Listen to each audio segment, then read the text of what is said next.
Et si nos souvenirs avaient été modifiés ou tout simplement réécrits? Nous allons aujourd'hui parler de l'effet Mandela. Vous connaissez? Si vous n'en avez jamais entendu parler, installez-vous bien confortablement dans votre fauteuil ou votre chaise de bureau et nous allons découvrir tout ça ensemble.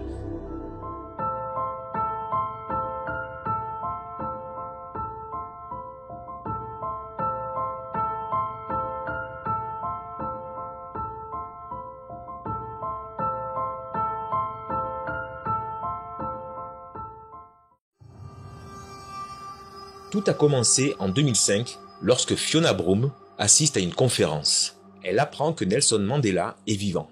Elle est persuadée que celui-ci est mort en prison en 1980. Pourtant, l'homme politique est décédé le 5 décembre 2013 à Johannesburg. Ce qui intrigue Fiona Broome, c'est qu'elle a des souvenirs précis du décès de Nelson Mandela. Après quelques recherches, elle s'est également rendue compte qu'elle n'était pas la seule à avoir le même faux souvenir. Beaucoup de théories voient le jour sur le net.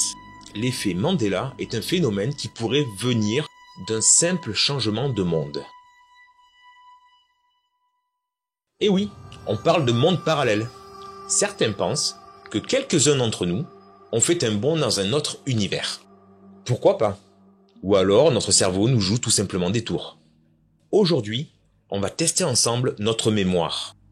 Et si nous étions tous, ou certains d'entre nous, victimes de ce fameux changement de réalité? Commençons par le premier souvenir, celui de Blanche-Neige et les 7 nains.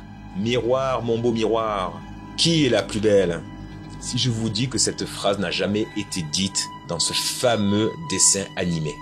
Là, vous commencez à vous poser des questions. Et si on regardait la réponse en images? Par les vents et les ténèbres, je te l'ordonne. Parle et montre-moi ta face. Que veux-tu voir, ma reine? Miroir magique au mur, qui a beauté parfaite et pure? Eh oui, ça fait un choc, hein. Miroir magique au mur. Et non, miroir, mon beau miroir. Avons-nous vécu dans un monde où cette phrase a été dite? L'exemple suivant est dans le domaine de l'art. Le penseur de Rodin. Je vous laisse un instant visualiser la position de la statue. Comme ça. Je pense qu'on a tous la même image en tête. Eh bien, vous n'allez pas me croire. Le personnage n'a jamais été dans cette position. Voyez par vous-même.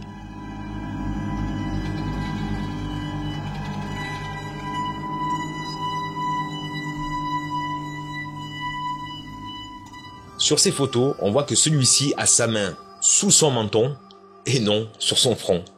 Dans un autre domaine, les jeux de société, tout le monde connaît le jeu du Monopoly.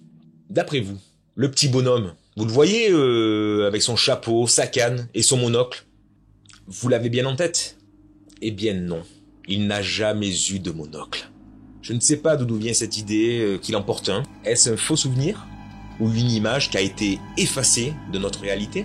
Une autre image, peut-être moins connue pour certains, mais souvenez-vous de la série Looney Tunes. Si je vous dis que ça ne s'écrit pas comme ça, mais plutôt comme ceci. Dur pour notre mémoire. Pour la suite, on va partir dans une galaxie très très lointaine. Vous voyez de quoi je veux parler? Bravo, vous avez visé juste. On va parler de l'univers Star Wars. On commence par le célèbre androïde C3PO.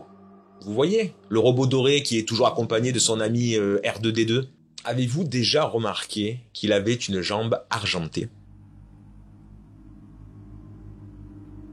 Et pourtant, beaucoup de fabricants de figurines le représentent avec sa jambe dorée. Même sur l'affiche du film, on peut le voir avec ses 2 jambes dorées.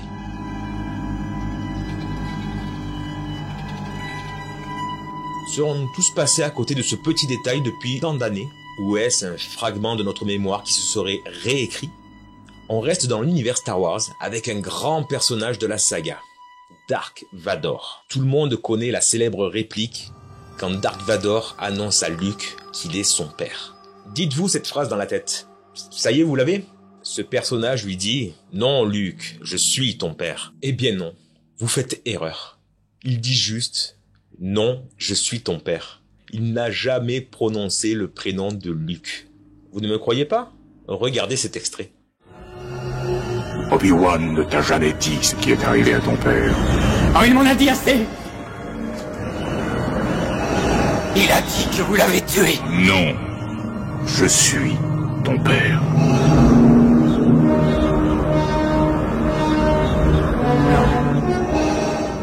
Choqué? Je ne vous cache pas que moi aussi, j'ai été choqué d'apprendre ça. Pourtant, cette réplique, elle a bien existé un jour.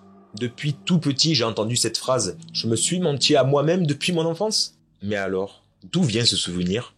Même l'acteur James Earl Jones, qui jouait à l'époque le personnage de Dark Vador, se souvient de cette fameuse réplique. Non, Luke, je suis ton père. Il le dit lui-même dans une interview. Regardez les images. When I first saw the dialogue that said, Luke, I am your father. Bon, je ne sais plus quoi en penser. Notre mémoire est-elle si infaillible? Ou alors réécrivons-nous tout simplement nos souvenirs? Mais ce qu'il y a de plus étrange dans tout ceci, c'est que plusieurs personnes ont les mêmes souvenirs. Je vous laisse réfléchir à tout ça. Si cette vidéo vous a plu, n'oubliez pas de vous abonner à la chaîne et de mettre un pouce vers le haut. Et surtout, de partager avec vos amis. Un grand merci à vous d'avoir regardé cette vidéo et vous dis à très bientôt pour de nouvelles aventures. Bye bye!